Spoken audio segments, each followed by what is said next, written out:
ព្រោះពីមុនគាត់ថាចង់ញ៉ាំអាហារសុវត្ថិភាពអញ្ចឹងតលតែទៅឆ្ងាយទៅទិញដល់ក្រុងកណ្ដាលក្រុងអីអញ្ចឹងណាអញ្ចឹងឥឡូវយើងមានទីតាំងមួយដែលនៅជិតចិត្តរបស់គាត់ហើយ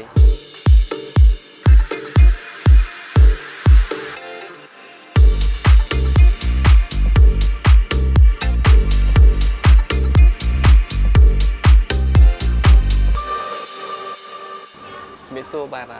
ខ្ញុំឈ្មោះវ៉នចនសប្តាហ៍ថ្ងៃខ្ញុំស្នាក់នៅភូមិមិនត្រាសង្កាត់ស្ពានថ្មខណ្ឌដង្កោភ្នំពេញខ្ញុំមានគ្រួសារមានកូនប្រុសម្នាក់ដែរបច្ចុប្បន្ននេះខ្ញុំកំពុងតែប្រកបបើកជាប្រភេទម៉ាតមួយដែលយើងលក់ជាប្រភេទម្ហូបដែលយើងមានម្ហូបស្រស់មានម្ហូបក្រៀមមានគ្រឿងសម្រាប់អាហារប្រចាំថ្ងៃហ្នឹងហើយក៏មានប្រភេទបន្លែសុវត្ថិភាពនិងម្ហូបសុវត្ថិភាពដែរសាច់សុវត្ថិភាពទម្រាំយើងបានប៉ុណ្នេះគឺយើងត្រូវការពេលវេលាត្រូវការបទពិសោធន៍ច្រើនដូចខ្ញុំបានធ្វើការងារពាក់ព័ន្ធនឹងវិស័យកសិកម្មដល់ទៅលើវិស័យទីផ្សារផលិតផលកែច្នៃអីហ្នឹងគឺខ្ញុំបានធ្វើការងារខាងហ្នឹងមួយចំនួនដែរទៅខ្ញុំអាចមានជាគំនិតមានអីដើម្បីបង្កើតជាម៉ាតហូបលក្ខណៈស្តង់ដារសុវត្ថិភាពទាំងសាច់ទាំងបន្លែយើងមកដល់សប្តាហ៍ថ្ងៃនេះមូលហេតុដែលខ្ញុំបើកអាជីវកម្មនេះគឺដោយសារតែខ្ញុំមើលឃើញពីវិស័យទីផ្សារម្ហូបអាហារសុវត្ថិភាពខ្ញុំគិតថាប្រជាពលរដ្ឋយើងមួយចំនួនធំក៏គាត់ចាប់ផ្ដើមយល់ពីការបរិភោគទាំងបន្លែទាំងសាច់សុវត្ថិភាពផងដែរអញ្ចឹងហើយខ្ញុំក៏មើលឃើញឱកាសមួយទៀតដែលក្នុងកំឡុងទីតាំងដែលខ្ញុំបើកនេះគឺពុំទាន់មានកន្លែងដែលគេបើកជាស្តង់ដារម្ហូបបន្លែសុវត្ថិភាពនៅឡើយទេម្ល៉េះហើយខ្ញុំគិតថាខ្ញុំអាចយកឱកាសនេះដើម្បីបើកអាជីវកម្មនេះតែម្ដងព្រោះថាយើងឃើញតម្រូវការប្រជាពលរដ្ឋយើងនៅតំបន់នេះក៏យើងអាចបំពេញតម្រូវការពួកគាត់បានដែរខ្ញុំពិតជាសប្បាយចិត្តនៅពេលដែលភ្ញៀវទាំងអស់ដែលគាត់មកទិញយកទៅញ៉ាំណាគាត់តែងតែសរសើរថាគាត់មិនពិបាកទេនៅពេលដែលគាត់ចង់បានអាហារសុវត្ថិភាពព្រោះពីមុនគាត់ថាចង់ញ៉ាំអាហារសុវត្ថិភាពអញ្ចឹងតលតែទៅឆ្ងាយទៅទិញដល់ក្រុងកណ្ដាលក្រុងអីអញ្ចឹងណាអញ្ចឹងឥឡូវយើងមានទីតាំងមួយដែលនៅជិតចិត្តរបស់គាត់ហើយដូច្នេះគាត់អាចមកទិញពេលណាក៏បានដែរ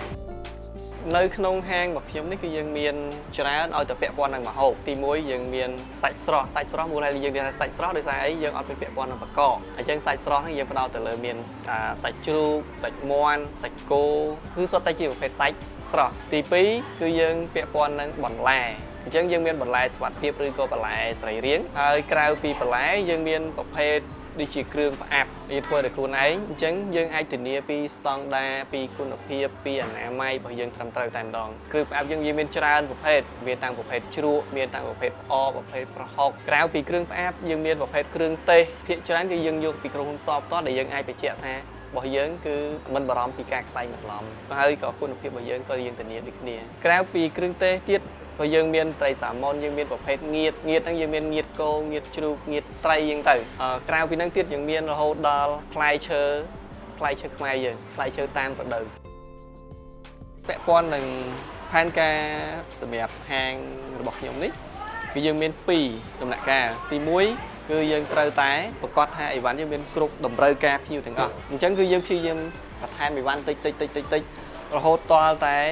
ជុំវិញហាងរបស់យើងនេះគឺភ្ញៀវចូលមកគឺមិនអោយតោះគាត់មិនដឹងធ្វើម្ហូបអីគាត់ចូលមកក្នុងនេះគាត់នឹកឃើញតែម្ដងដើរមកជុំគាត់ដឹងថាត្រូវធ្វើម្ហូបអីយើងព្យាយាមធ្វើឲ្យបានអញ្ចឹងដំណាក់កាលទី2យើងនឹងសម្លឹងពីការពង្រីកទីតាំងដែរនេះគឺជាផែនការរបស់ខ្ញុំមូលហេតុដែលខ្ញុំដូរមកយក AG Food ពេញដោយសារអីស្អាតពីមុនគឺនៅកន្លែងកុងស៊ីគាត់នៅធម្មតានៅវាលនៅអីចឹងទៅអញ្ចឹងយើងគិតពីអនាម័យនៃការសត្វធាតុទៅទៀតការដឹកជញ្ជូនព្រោះធម្មតាបើយើងនិយាយពីសុវត្ថិភាពយើងគិតតាំងពីការសម្អាតជ្រូកមុននឹងសត្វធាតុមកអញ្ចឹងហើយបានខ្ញុំសម្រេចចិត្តថាខ្ញុំដូរពីកុងស៊ីខាងក្រៅយើងយកពី AG Food ដែលមានស្តង់ដារត្រឹមត្រូវតែម្ដងហើយក៏ជាផ្នែកមួយដែលសំខាន់បំផុតនោះគឺ AG Food ធ្វើការងារមួយសហគមន៍ហើយនោះគឺជាគោលដៅរបស់ខ្ញុំធំដែលខ្ញុំបង្កើតជាម៉ាតលក់ម្ហូបអាហារសុវត្ថិភាពនេះគឺយើងផ្ដោតទៅលើការជួយទៅដល់សហគមន៍ផងដែរខ្ញុំយកអីវ៉ាន់របស់គាត់យកមកលក់គឺលើសពីសាច់ជ្រូកយើងនិយាយទៅលើសពីសាច់ជ្រូកដោយសារអីអ្វីដែលខ្ញុំយកមកមានសាច់ជ្រូកយើងមានសាច់ក្រកយើងមានសាច់ផាត់ហើយនឹងមានប្រភេទផ្អកសាច់ជ្រូកជាដើមដែលយើងយកមកលក់នៅក្នុងម៉ាតរបស់យើងនេះ ញឹមស្គាល់ក្រុមហ៊ុន AG Food នេះដោយសារខ្ញុំក៏ជាអ្នកបោះដុំមន់ស្រែមួយរូបដែរអញ្ចឹងហើយបានជាខ្ញុំមានតែក្នុងទីផ្សារជាមួយនឹងខាងក្រុមហ៊ុន AG Food យើងដឹងពីគ្នាទៅវិញទៅមកនៅពេលដែលខ្ញុំបើកអាជីវកម្មខ្លួនឯងនេះក៏ខ្ញុំចាប់ផ្ដើមសួរនាំយើងជជែកគ្នាទៅក៏យើងដើរត្រូវគ្នាក៏ខ្ញុំចាប់ផ្ដើមធ្វើការសហការតែម្ដងបើយើងនិយាយពីចក្ខុវិស័យសម្រាប់ហាង GF Fresh Food ផ្ទាល់ក៏ដូចជា